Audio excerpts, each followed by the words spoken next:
Brothers and sisters, have you ever cried out to Allah from the depths of your heart and still felt like nothing changed? Have you raised your hands in the silence of the night, tears streaming down your face, yet felt like your pleas disappeared into the air?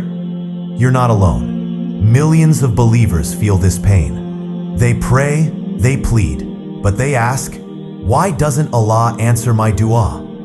Today, we'll uncover 3 powerful reasons clearly mentioned in Qur'an and Hadith that explain why our duas may not be accepted. Let's begin with the first, and perhaps the most common one. 1. Dua without presence of the heart.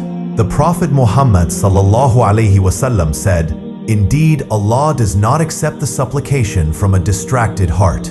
Sunan al-Tirmidhi, 3479, Hassan. This is the first barrier. You might be uttering the most beautiful words, reading them from a book.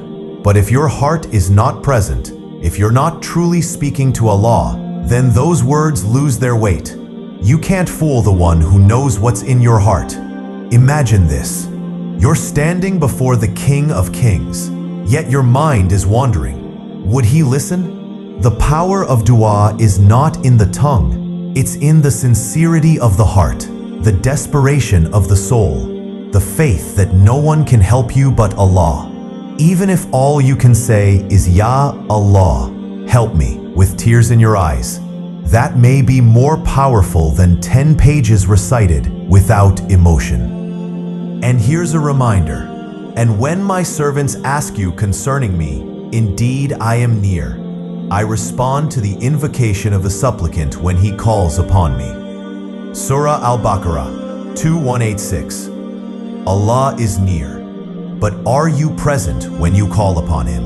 2. Consuming haram. The second obstacle is haram income, food, or lifestyle.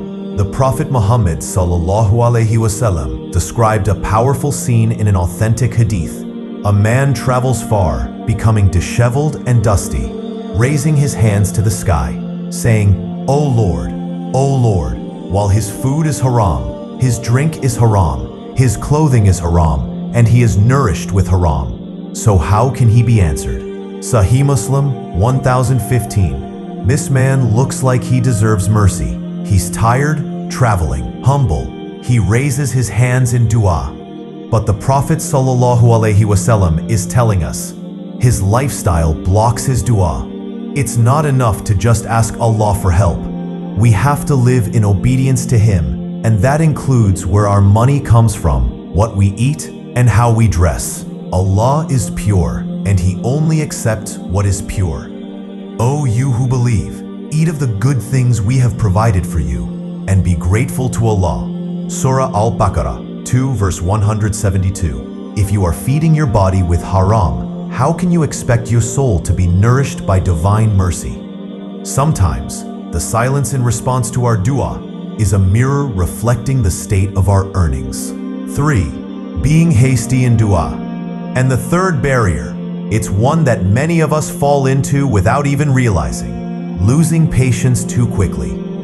The Prophet ﷺ said, "The supplication of every one of you is granted as long as he does not grow impatient and say, 'I made dua, but I was not answered.'"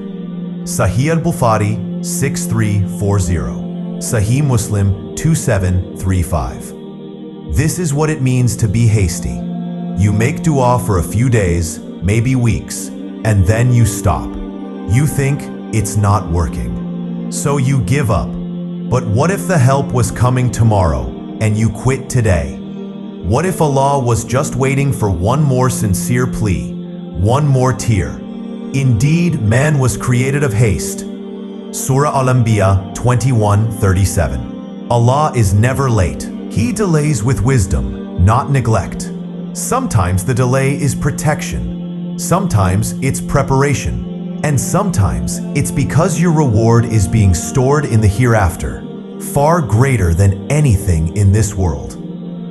As the Prophet ﷺ said, "On the day of judgment, when the people see the rewards for unanswered duas, they will wish none of their prayers were accepted in this life." Musnad Ahmad 1749. Hassan. Yes, Unanswered du'as are never wasted. They either come as what you asked for, or something even better, or they erase your sins, or they await you in the next life. So my dear brother, my dear sister, if you've been praying for something and it hasn't come yet, don't lose hope. Just remember these 3 powerful truths. Be present with your heart when you make dua. Purify your income and lifestyle. Choose halal always. And most importantly, don't give up, because Allah never breaks His promise. Indeed, the help of Allah is near. Surah Al-Baqarah 2:14. Maybe you're just one more prayer away from your breakthrough. One more tear, one more night of sincere sujood. Keep asking, keep hoping, keep trusting. Allah hears you. Assalamu alaikum wa rahmatullahi wa barakatuh.